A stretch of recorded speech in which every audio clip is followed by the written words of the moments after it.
Isang mapagpalang araw mga kaparehas, narito po tayo sa bayan ng Pandi, Bulacan. Kung saan makapanayan po natin ngayon ang aspirant bilang ating konsihal ng bayan sa bayan ng Pandi, Bulacan. Magmamalasakit, maglilingkod at gagawa ng kabutihan sa bayan ng Pandi, Bulacan na si ginagalang Sir Jomel Nibungko. Sir, kumusta na po kayo? Ayun, okay naman. Maganda ang aking araw, maganda ang aking buhay, okay naman.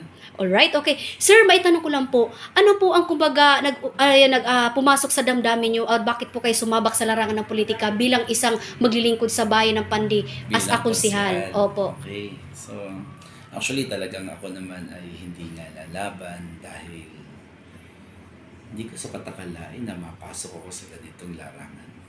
Ako isang negosyante. Mm-mm. Nangarap na maging negosyante. So naging negosyante. Tahimik ang aking buhay.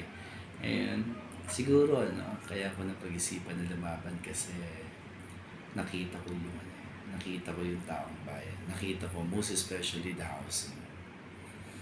Yung lihiti mo, di ka pandi, okay naman. Mm-mm. Yung mga malulungkot, pero mas malungkot yung na tinatamasa ng mga nasa housing. Mm-mm. Lalo na pagka oras ng sakuna. Opo, Bagyo. Kasi, ngayon, doon ako nagsimula. Doon ko nakita na kailangan siguro ng totoong maglilingkod nito. So, maraming naglilingkod na tapat naman at marami rin namang hindi. No? So, akin, meron kasi sinasabi din yung mga iba na ang gusto lang naman ng mga ibang lumalaban is pera. opo. Pangalawa, popularity sa bayan, kapangyarihan. Mm-mm. Pero alam mo, yung popularity, hindi ko naman talaga kailangan. Ayoko na. Ayoko nga sumikat, ayoko ganito.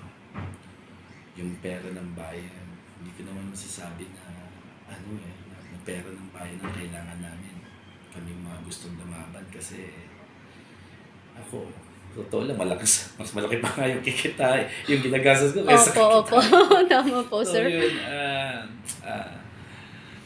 tsaka gusto kong lumaban kasi gusto kong magkaroon talaga ng actually maganda naman ang ginagawa ng kasalukuyan. Mm-mm. Hindi naman pangit. So gusto ko lang din naman dagdagan yung ginagawa ng kasalukuyan. At kung meron mga ilang pirasong pagkakamali, gusto ko namang itama. Mm-mm. Hindi naman ako anti-government. Hindi naman ako, neutral lang naman ako. Opo, Basta opo. tama, susundin natin yung dikta. Pero pag mali, never mo ako mapapasunod sa mali. Alright, okay. So sir, may tanong ko lang po. So, para lang po sa kalaman ng ating mga kababayan sa bayan ng Pandi, Bulacan, sino po ba si Sir Jomel Nibungko? Si Jonel Nibungko ay isang tubong poblasyon. Opo. So, ako ay 33 years old na sa Webes, 21. Wow, advance happy birthday, sir. So, yun. Laki sa hirap. Kasi ang Nibungko, hindi naman talaga tiga rito yan sabi nila. Pero, ang lola side ko po ay pamilya ng mga Prihino dito Okay. sa poblasyon. So, kaya ako nandito ngayon sa Kakarong kasi nakapangasawa ko na tiga Kakarong. Ayun, nandito rin ang aking hanap buhay. So, nangarap na maging isang negosyante, nangarap na matupad ang pangarap, nangarap na makakain ng gusto niyang kainin, nangarap na mabili yung mga gusto niyang mabili. Pero, ngayon, may pangarap na naman na bago. Pangarap na maglingkod sa bayan. So, bakit pangarap? Kasi naayos ko naman yung buhay ng pamilya ko. Siguro sa pamamaraang ganito, baka makatulong naman ako sa bayan. Tsaka yung makagawa para sa taong bayan. So, yun lang naman ang isang Jomel Nibungko. Nangangarap na pala rin para makapaglingkod sa bayan. Right, okay. Pero sir, may tanong ko lang po, kung sakali po kayo pala rin ang pong may kapal na maglingkod bilang isang konsihal sa bayan ng Pandi, Bulacan, ano pong batas na gusto niyo pong ipasatupad? Actually, yung batas na gusto ko ipatupad, lahat ng klase ng batas na alam kong tama para sa tao ay patutupad ko. Okay. Sabi ko nga sa iyo kanina, ang diktang tama ay kaya kong sundin. Ang maling dikta ay never kong susundin. Ngayon, batas, gusto ko katahimikan ng bayan, kapayapaan ng bayan. 24/7 yung seguridad ng tao. Tapos ang ating mga kalsada, alam mo yun, yung pinakamatibay na, pinakamaayos na. yung drainage system para maiwasan ng mga bagyo. Mm. Actually, marami. At yung Oh. kalusugan ng tao. Kasi napakarami ako na-meet na nangangailangan ng tulong financial dahil sa medical assistance. Opo. Yun yung dapat isa pang tutukan ng ating bayan. Alright. Marami. Lahat ng klaseng committee na gusto ko nga lahat pasukin eh. Opo. Pero kung ibigyan ng pagkakataon. Opo. But then, actually, hindi mo naman kailangan na gumawa ka ng isang patas para lang din ikaw ay makilala sa ganung bagay. Pinakamahalaga lang naman yung sumunod ka sa kung ano man yung rules ng ating gobyerno. Yun lang Tama naman po, yung gusto sir. ko talagang mangyari. At ipatupad yung mga dapat na ipatupad para sa atin. Alright. Okay. So, yun po yung maganda nyo pong kumbaga i-share o sa batas na gusto nyo pa ipapasatupad, sir, sa bayan ng Pandi, Bulacan. Alright. Seguridad ng bawat mamamayan ng Pandi. Yan lang. Kasi nakita ko, uso na dito yung karnapan, uso na yung ganito dito. Kung may 24/7 tayo na seguridad, wala namang magiging problema siguro. At depende rin kasi kung mailaw ang kalsada. So may iwasan yung mga madilim na kalsada na pwedeng, alam mo, gawin yung mga ganong krimen. Opo. Ang kalusugan. So kung every time na meron naman mga gamot o kung ano man na may tutulong sa ating bayan, sa mamamayan ng bayan ng Pandi, alam mo yun, marami kang pwedeng gawin. Pero hindi mo nga siya magagawa kung nandun ka. Do kaya ko siyang gawin from my own pocket. Pero ang ibig kong sabihin, mas masarap siguro malagay ka dyan para mas makagawa ka ng mas marami para sa ating bayan. Wow, alright, okay. Pero sir, para sa aming survey po, ay talagang kumbaga sabi nga po sa ating mga kababayan, ay sadyang, ano pong naging sekreto ni Sir Jomel ni Bungko, ay sadyang may malasakit at, nga po, tumulong sa mamamayan. Alam mo, ma'am, sa totoo lang, wala namang sikreto eh. wala namang kahit na anong sikreto ang aking paglaban. Isa lang ang kailangan ng isang politikong tao at isa lang ang kailangan ng tao.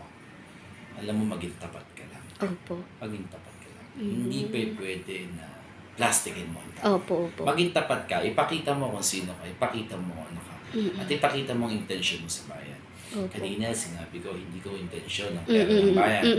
Hindi ko intensyon ang popularity, ang kasikatan, ang kapangyarihan. Ayoko nung ganun. Magulo nga yun eh. Alam mo, isa lang ang kailangan ng isang politiko. Maging tapat, maglingkod ka ng tapat, magserbisyo ka ng tapat, maging tapat ka, maging totoo ka. Huwag kang plastic. Opo, tama Kasi po kayo, sir. Yes, opo. Mahirap na ako, tsaka isang serbisyong publiko dapat hindi lang sa oras ng mga halalan. Hindi ko naman sinabi na ako ay dati pa na tumutulong, pero ganun na nga kasi, pero alam mo, hindi kasi ako katulad ng ibang politiko eh. Basta ang gusto ko maglingkod lang. Yun yung intention ko. Yung sweldo dyan, wala naman din yun. Okay naman siya, pero alam ko naman makatutulong sa akin, makatutulong sa pamilya, pero hindi yun yung intention. Opo. Ang intention is yung makapagserbisyo ka ng totoo at magkaroon talaga ng sandalan yung tao. Alright. Kasi ang mahalaga, may sandalan yung tao. Opo, tama po, sir. Hindi yung sa oras lang ng halalan. Kailangan mo sila, doon Opo. ka lang lalabas. Ako, maluwag ang aking pinto, maluwag ang aking opisina. Wala akong gate, kaya nga sabi ko, lagi ko sinasabi sa mga tao pumupunta rito, isang doorbell mo lang dyan sa labas kasi may pinipindot dyan. Opo. Kusang bumubukas ang pinto ko. Mapaano mang kulay ka. Opo. Kasi yun yung aking gusto. Kasi gusto kong yakapit ang bumayan. Opo. So, welcome po kayo sa lahat, sir. Yes. Alright, Kahit anong okay. Pero sir, sa ngayon po, yung nga po ay talagang nasa puso po, kahit wala pa po kayo bilang isa, ibig sabihin, hindi pa kayo naglilingkod bilang ating konsel ng bayan, ay talagang nasa puso ninyo po ang pagtulong sa mamamayan at pagbibigay ng mga programa at paghandog ng tulong para sa kanila. Actually, ang programa na nagawa ko pa lang naman is, ayun, tutulong ako sa eskwelahan. Opo. Tulong ako sa simbahan. Pangalawa, Naghandog ng mga ayuda. Oo, naghandog ng konting ayuda during sakuna, Opo. bagyo. Nakakapag-feeding program tayo. Pero alam kong hindi enough. Kasi nga, hindi pa sapat. Opo. Kasi nga, Tama po, sir. Kasi nga, yun lang yung kaya ko sa ngayon. Pero siguro naman, kung bibigyan nga ng pagkakataon, baka masigit yung makaya ko. Opo. So, sa totoo lang, marami akong plano. Pero, nahirap siyang gawin kasi alam kong napakahirap lumaban ng mag-isa. Napaka-risky ng ginawa Opo. kong laban. Kasi unang-una, independyente ako. Opo. Independyente ako. Dati ako nasa partido, pero ayoko kasi ng ayoko ng may limitasyon at boundaries. Gusto ko unlimited. Okay lang tumulong ng tumulong as long as kailangan ng tao ng tulong. Pero pag alam mo namang inaabuso ka, sabi ko nga sa'yo, Opo, ina-stricto ako, hindi ko mapapalagaw ang aking hanap buhay kundi ako ganitong ka-stricto. Tama, yes, opo. Kasi nga, tapat ako, totoo ako. Hindi ko kailangan makipagplastikan sa tao para gustuhin lang ako ng tao. So, yun lang. Sabi ko nga sa'yo, gusto ko lang maglingkod ako sa bayan. Yung may serbisyong sigurado. Wow. Hindi yung basta-basta lalaban ka kasi nga kailangan mo sila, kaya mo sila nilalapitan. Hindi ganun. Hindi ganun yung gusto ko. Ako, every time na tumutulong ako, lagi ko sinasabi sa tao, hindi naman porke tinulungan kita, kailangan bigyan mo ako ng kapalit, bigyan mo ako ng boto, hiyo ko ng ganun. Ang mahalaga sa akin, kung kailangan mo ng tulong, tutulungan kita. Kahit unlimited yung pagtulong na gusto mong mangyari, gagawin ko para sa'yo. Pero kung alam ko naman na inaabuso mo na ako, I will stop it kasi ganun akong restrictong tao. Gusto ko ang tao maging responsableng mamamayan. Yun siya. Yun yung gusto kong mangyari. Right, okay. Kung nanonood po ngayon, sir, ang ating mga kababayan sa bayan ng Pandi, ano po ang inyong mensahe at panawagan para sa kanila? Ayun, kung nanonood ang ating mga kababayan dito sa aming bayan ng Pandi, Opo. napakasimple lang naman. Ako po ay lumalaban bilang konsihal ng ating bayan Opo. as independent councilor. Actually nga, may kapangalan ako. Oh. May kapangalan ako. Binigyan ako ng kapangalan na Jobel ni Bunko, pero hindi ko siya kilala. Hindi namin siya kamag-anak. So, hindi ko alam kung sino siya. Pero, anyway, dito sa ating bayan, isa lang po ang hangarin ng isang Jobel ni Bunko.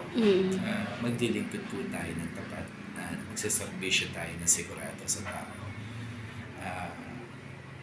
Ako po ay first timer na lalaban dito sa ating bayan. Alam ko po na napakahirap ng aking labanan kanda kasi Opo, independent, councilor yes, ka. opo. Pero naniniwala ako na makapag-iisip ang taong bayan ng kung sino ang pwede at pwedeng makagawa, makatulong, makaaksyon sa dapat na kailangan ng tao. Right, Sa akin. okay. Yun ang Jomel ni Okay. Sa aking mga kababayan dito sa bayan ng Pandi, sana po samahan niyo ako sa aking magandang adhikain dito sa ating bayan kasi naniniwala po ako na ang isang Jomel ni Bunko ang kailangan ng ating bayan.